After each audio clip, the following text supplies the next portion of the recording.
리더의 정체성은 무엇일까요?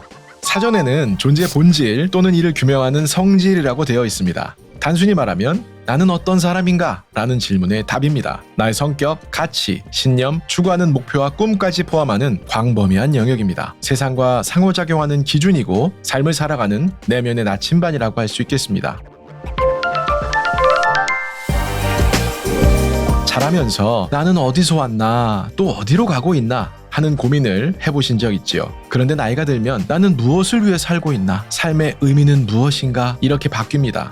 행복하게 살다가도 힘든 사회생활 중에 한 번쯤은 도대체 나는 무엇을 위해서 이 일을 하고 있는 걸까? 하면서 고민에 빠지기도 합니다. 우리는 살면서 이런 질문을 할 기회가 늘 있는 것도 아니고 고민하더라도 명쾌한 답을 가지고 있는 사람이 많지는 않은 것 같습니다. 좋은 직업 가지려면 좋은 대학교 가야 되고, 좋은 대학교 가려면 좋은 고등학교 가야 되고, 그런데 어떤 것이 좋은 직업인지, 좋은 대학인지 생각할 틈도 없이 달리다 보면 언젠가는 왜 이러고 있지? 이게 좀 아닌 것 같은데? 하는 사람도 있겠죠. 끊임없이 재촉하는 세상에서 어디로 가고 싶은지도 모르고 정한 목표를 향해 걸음을 재촉하고 있습니다. 과연 그 목표 뒤에는 무엇이 있나요? 무엇을 위해서 가고 있습니까? 아는 사람이 별로 없는 것 같습니다. 사람들은 인식을 기반으로 행동합니다. 내가 아는 수준에서 움직인다는 거죠. 아이들은 뜨거운 물이 딜 수도 있는 아주 위험한 것이라는 걸 모를 때 만지려고 합니다.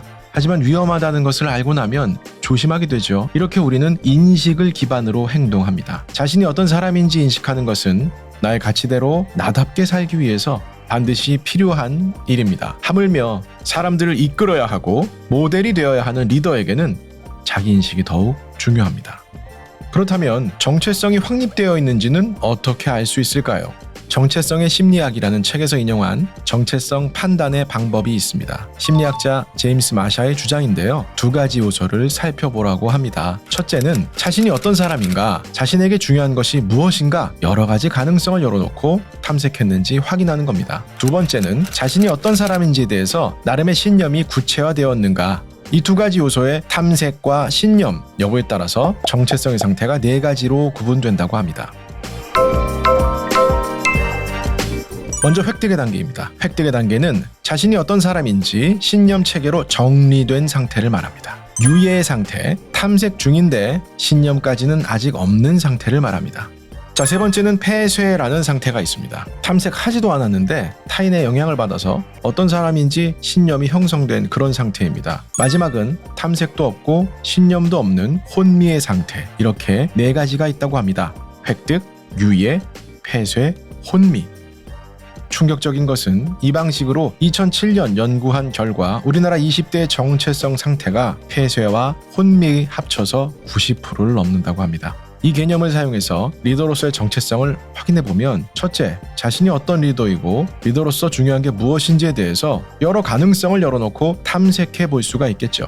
두 번째는 자신이 어떤 리더인지에 대해서 나름의 신념 체계로 정리해 보는 것, 이렇게 접목해 볼 수 있을 겁니다. 정체성이 확립된 리더는 다음과 같은 모습으로 알 수 있습니다. 첫 번째, 무엇을 좋아하고 무엇을 싫어하는가, 힘든 일은 어떻게 헤쳐나갈까, 주요 의사결정은 어떤 기준으로 하는가, 이렇게 자신의 사용 설명서가 있습니다. 자신이 무엇을 추구하고 무엇이 중요하고 가치와 의미를 부여하는 것이 무엇인지를 정확히 알고 있다는 뜻입니다. 그래서 이 리더들은 목적한 곳으로 계속 나아갈 수 있습니다. 내비게이션의 목적지를 입력하면 다른 길로 잘못 들어도 다시 지도를 탐색해서 원래 가야 할 곳을 알려줍니다. 인생은 중간중간 경로가 달라질 수 있습니다. 그래도 우리가 가던 길로 돌아오게 할 수 있는 힘이 생기는 겁니다. 아무리 긴 여행을 가더라도 도착지를 미리 알고 있는 것과 같습니다. 그리고 세 번째가 가장 중요합니다. 가치 판단의 기준이 확립되어 있다는 겁니다. 가야 할 길과 가지 말아야 할 길을 잘 알고 있다는 겁니다. 그런 이유로 리더십에서는 자기 인식이 가장 중요하다라고 말하고 있는 겁니다. 내 안에 숨어있는 진짜 나를 찾는 일은 정말로 쉽지 않은 일입니다. 어쩌면 평생이 걸려도 다 찾지 못할 수도 있겠죠. 내 안에 있는 리더로서의 모습을 찾아내는 것은 반드시 필요한 일이고, 리더가 되었다면 반드시 거쳐야 할 그런 중요한 단계라고 할 수 있겠습니다.